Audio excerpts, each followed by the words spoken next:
need you a little closer. Come a little closer. Okay, stop right here. So I have to start this video off by saying you are not your financial mistakes. You are not your current situation, because this whole cycle that we're in, where we're just going to work, paying bills, partying a little bit on Saturdays, just for Sunday to roll around, and we're just rinsing our hands and we're repeating the whole cycle again. This doesn't have to be our situation until we're 65.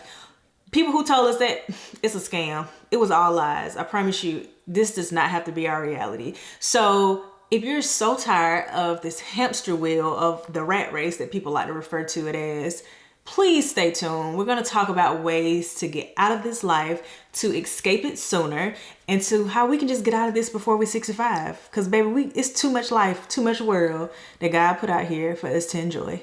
Hi guys, and welcome back to my channel. If you guys are new here, my name is Mel, and today we're going to be doing something a little bit different. Still talking stocks a little bit. It's going to be sprinkled into the video. It's part of the ways to get out of what we're going to be talking about today, and that is the rat race. The rat race, the literal definition of the rat race, is the competitive, exhausting lifestyle which leaves little room for enjoyment and relaxation. We want enjoyment. I do. I want relaxation. I'm sure you do. Okay, so in this video, if you're interested in adding years to your life, this is the video for you. Okay, this is the one that you need to be tuned into. Okay, and stick around at the end. We're going to be doing a little challenge that I want you guys to participate in, because it may shed some light on a lot of things in your life that you probably didn't even realize that you were doing. Okay, so let's get into the video. Okay, so let's talk numbers, because you guys like numbers. I like numbers. I mean, this is a numbers channel. That's why we're here in the first place. So let's start there. So the average life expectancy for most Americans is about 77 and a half years old. So we're working from 18 to 65, most of us anyway. And then from 65 to 77 and a half, we're living the dream, right? So that's 16% of our lives. 16% of our lives where we're actually living. We're not working for anyone, we're living. But according to AARP though, okay, here's another number. According to AARP, 20% of people who are 50 plus, they have no retirement. Nothing. Nada. None.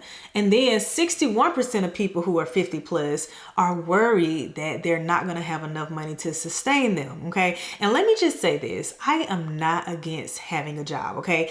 Having a job gives some people purpose. It makes you have a sense of belonging. You're around people. You feel like you're doing a service. Everybody, I understand, can't be entrepreneurs. This is not what I'm saying to you though. I am saying to you that, like I said once before, I don't think that God just put us on this earth only to work and pay bills, right? So how can we shave a little bit of that time off? How can we get from 16 of living our life to maybe 25 or 35 or 40, depending on, where you are in life? There are ways to do this. Okay. So let's get into the ways to escape this rat race, this hamster wheel, this endless life of working, paying bills, working, paying bills. Okay, so the first thing that we have to discuss when it comes to living paycheck to paycheck is high interest debt. Credit card debt is what we're talking about in this video. So as of this past August, there is 1.14 trillion of credit card debt. Crazy numbers. And you probably noticed that your minimum payments have just been steadily increasing, and you're probably wondering why. Well, it's because of interest rate hikes, right? So when inflation happened and the Federal Reserve had to start raising interest rates, people were seeing like 27, 28, 29% interest rates on credit cards, which are crazy numbers, right? So how can we get out of this? How can we get out of the credit card debt cycle to be able to add to our financial freedom? So this is how. This is what most people have done. They have done something called the snowball method. And what the snowball method is, just say you have 3 credit cards, right? And each credit card has a different balance. Well, you'll start with the least amount on the credit card that has the least amount. So if you have 3, one has 500, one has 1,000, one has 15, you would pay off the 500 first and then just kind of work yourself up. And then look at it like this. Once you pay off the 500, whatever you were paying the minimum for, you can now take that minimum and you could put it towards paying off the next credit card. So, and then once you pay off the one that costs cost you $1,000, or the balance is $1,000, then you would take that minimum and you would put it towards the balance that has, or the card that has a balance of $1,500. So that is called the snowball method, okay? And we have to get rid of this high interest debt because it is killing our wealth. It is literally impossible almost to grow wealth if we're giving the bank 25% interest, like crazy numbers, and not just on one card. We're doing it on 1, 2, 3 cards, maybe more if you have more cards. So first is get rid of high interest debt, credit card debt. Okay, so we paid off all our high interest credit card debt. So the next thing that we have to do is we have to build some type of savings account, whether it be your traditional savings account or it could be a high yield savings account. With a high yield savings account, you will typically get around about 3 to 4%. It may vary depending on how interest rates move, but you get something on your savings, right?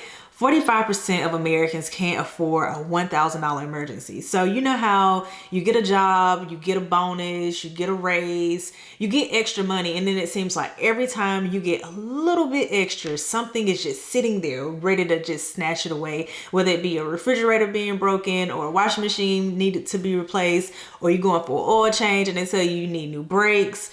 It's gonna happen. So you need to put back money. So a lot of people are wondering, well, how much do I need to save? Most experts would say 3 to 6 months worth of expenses. So with that being said, if you make, just say, oh, you have like $3,000 worth of expenses, you need to be looking to save anywhere from $9,000 to $18,000, right? And I know that may seem like a lot, but don't think that you have to do all of this overnight. This is a process. Anything that I say on my channel, I am the last person that's going to tell you that you're going to get rich overnight, or it's going to happen in a week or even a year. Like, this is a process, but we all need to start somewhere. We have to absolutely start somewhere, right? So if you start today, if you take that money that you were spending on the high interest credit card debt, and that's why I made sure to speak on that first, imagine what you could do with that money and putting it towards a savings account, plus with more expenses that you're able to cut out and put towards the savings account, right? So savings account is definitely number 2 on the list. Okay, so the next thing that I want to discuss is playing offense and defense with your money at the same time. Imagine if you play offense and defense at the same time. And what I mean by this is, did you know that it could be possible for a person to get a higher paying job and still have nothing? And this is why. It's because most people, even when they earn more, they're going to spend more. So if you had a $60,000 job and you spent $5,000 a month, but then you got a better job and you got an $80,000 job, but now you spend $7,000 a month, it's the same. Then nothing changed. Everything is the same. You still are in the exact same place. We pray for these jobs. We wish for these jobs for more money. But then when we get more money, we spend more money. So we got to play offense and defense at the same time, okay? And I sound like I'm from the South for real, because from the South we love football, and I think that's why I'm using this analogy. But we got to play offense and defense at the same time, right? Okay, so imagine what you could do if you did not get a car every time your car note was paid for, right? Let's talk gospel.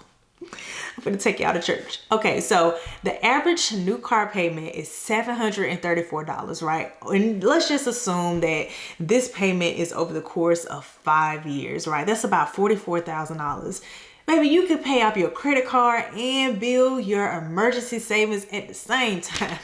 Preaching.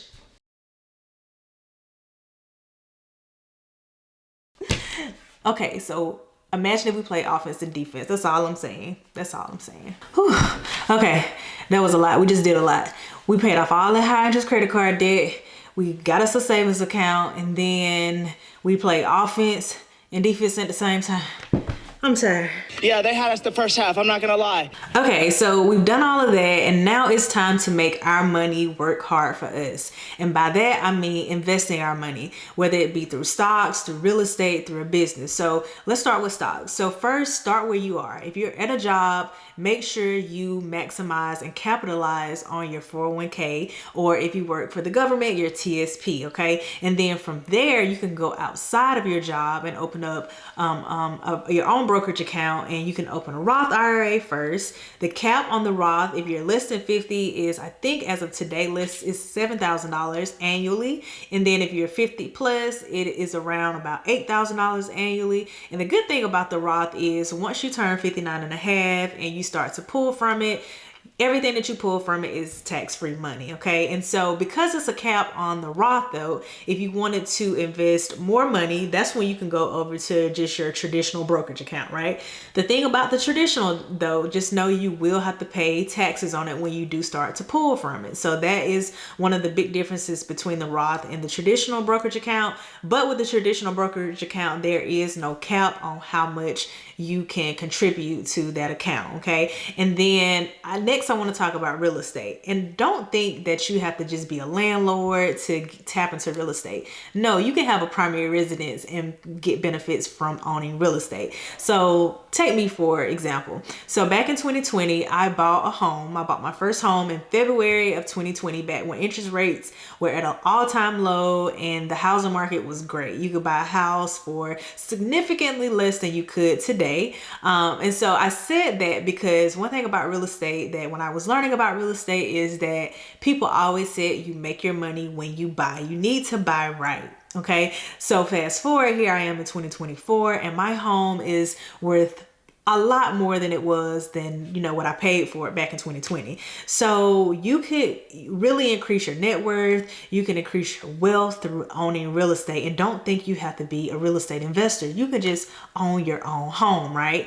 And so I do want to mention something to you. If you are in the state of Alabama, there is something called the Step Up program. And this program is Alabama's assistance program where they pay your down payment up to a certain amount. Now it is tacked on at the end. It's like a second mortgage, but you're able to take less to the table. So you don't have to save as much to close on a house. There are, you know, requirements for it, but please do look up that if you are in the state of Alabama. I'm sure other states probably have some type of assistance that a lot of people don't talk about because the Step Up program was something that I had to dig deep for on my own. So I'm telling you guys that now. So I hope that kind of helps you.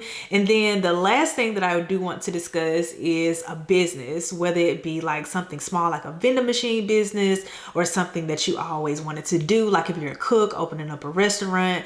Never limit yourself, never box yourself in. Don't think that what you're doing in your life or what you like to do or what you consume on a daily or what your God-given talent isn't enough to get you to where you want to be in life. I promise you, more than likely, if you can do it, there is somebody out there that's willing to pay for it, okay? So don't box yourself in, but starting a business is also a good way to invest your money and to see some type of benefit and make your money work hard for you, okay? So yeah, that's pretty much it. But I do want to mention one more thing to you guys. So going back to that car example about not getting a new car note every time your car is paid off. So I want to give you a little statistic. So you remember how I mentioned that the average car note as of today is about $734 a month over 5 years, assuming that that's the length of the loan. So if you were to put that money into the Fidelity Zero Fund, it's the Zero Fund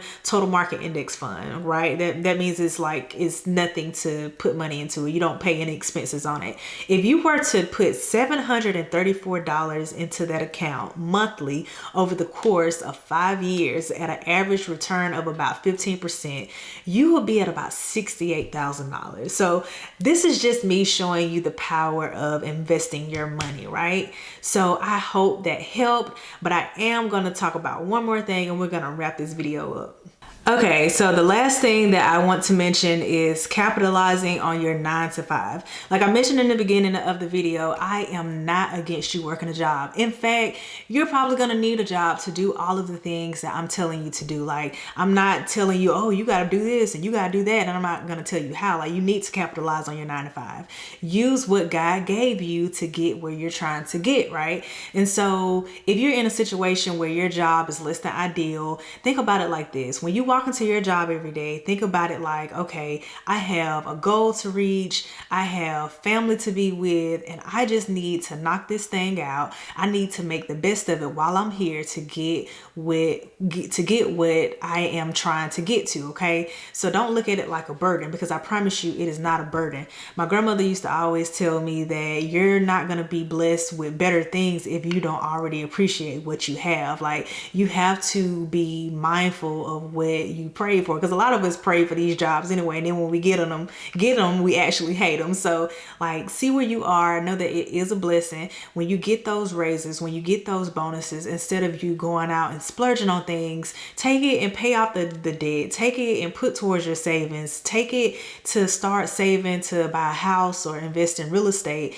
Think about it like, okay, I'm going to go through some short-term pain for some long-term gain, not, short-term fun. And then at the end, it's long-term pain. Like, no, we're going to do it in the reverse, right? We're doing what we need to do now so we can reap the benefits on the end. Okay. And so I know you guys can do this, and I want to challenge you. I mentioned in the beginning of the video that I was going to put out a challenge. And so years ago, I sat down and I took my bank statements from the last time I got paid, and I wrote down every expense that was unnecessary, whether it be I was buying Starbucks coffee, I was eating out constantly, I had memberships to places that I wasn't even using, whether it be like subscriptions for a service like a streaming service, or if you're paying for a gym membership that you're not using. I want you to write down all your expenses from the last time you got your check, and I want you to see how much money you're spending on things that could be put to the side, right?